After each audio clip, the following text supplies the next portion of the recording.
Before we get into how to write a goal, I got today's information from a book called Cornerstones by Shearfield and Moody. And you may be wondering, how many goals should I write for the year? I personally do 2. I wouldn't do more than 3, because if you have so many things going on, it's going to be hard to keep up with. So you can have a personal goal, you can have a professional goal. However you want to divide it up is up to you. And these goals are something that you really want to do, right? Because it's all about building our self-confidence up in Christ, right? We're not looking at keeping up with the Joneses. We could care less, right? I mean, this is when we're looking at others. Are we fitting in? Are we, that's really limiting God's ability for you, what He has purposed for you. So today we're going to look at how to write a goal, and we're going to be looking at the SMART method. I am going to write the goal that I used for 2021. And the goal that I used was I want to swim a 1.2 mile open water race by October 2021. And so I'm going to go through the SMART method. The SMART method is an acronym, and it stands for words that you can see on your screen. So I'm going to share with you, how your goal needs to be specific, okay? So S stands for specific. So you want your goal very specific. You don't want it vague. You want it to state what, when, where, and why. So in my goal, it's very specific. I'm swimming, it shows the distance, and then it shows by the time period. So I want to accomplish this before October of that year. Secondly, you want your goal to be measurable. You want it to be concrete and measurable in some way. You want to avoid terms such as earn a lot or lose some. You want to be very specific. So in this example, it's very specific. I can measure a 1.2 mile. I can measure that with the laps that I'm swimming. So it's very concrete, it's very measurable. It's something that I can record. A in SMART stands for attainable. So you want your goal, it should move you out of your comfort zone, but it also should be within reason based on your abilities. So I picked a goal. Swimming was not foreign to me. This was something that I learned to do when I was a kid. So it was, and the reason I picked 1.2 mile was that was the shortest distance that was offered in an open water race. So that was the shortest distance that I could attain. And so I wasn't going out there and like trying to enter an Ironman for the first time. So I'm working at the smallest race, and then, I can build up. So make sure it's not going to be overwhelming, but it's actually, can actually move you out of your comfort zone, and then at the same time, be reasonable. Okay, your goal also you want it to be relevant. You want this to be relevant to your life, okay? We all have different valley experiences. My valleys are going to be different than the valleys that are in your life. And when we come out on the other side of our valleys and we move forward with our lives, we want to rebuild our lives. We're really in a rebuilding stage because in our valleys, something was lost. Something was taken from us, right? And we have to rebuild it. So we're in a rebuilding stage, basically from ground zero, right? And so we're concentrating on that, moving forward with us, moving us forward into our new life after our valleys. So you want to make sure that this is something that you really want to do, because this is what's going to keep you really motivated in doing it and keeping with it all throughout the year. And the last word with SMART is T, stands for time bound. So you want to set a specific time of when you want to meet your goal.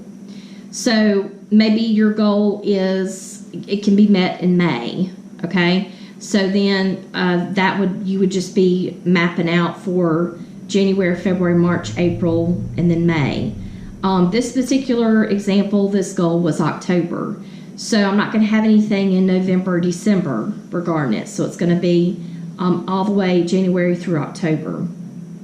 And so I hope this example helps. This is actually step 1. And we're going to be looking at, there's 3 steps to this procedure. So that's step 1, that's how to write your goal.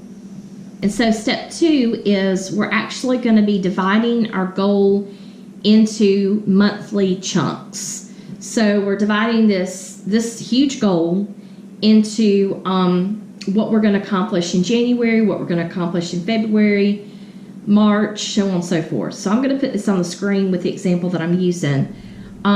So for instance, I have just January through October written up here, and I am dividing this into manageable pieces, right? At this point, I can only swim 12 laps nonstop.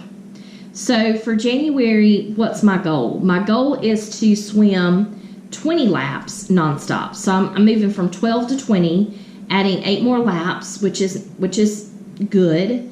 And I'm going to do that 2 to 3 times a week. So that's what I want to accomplish in January. In January, I also want to accomplish, I want to watch videos on open water swimming.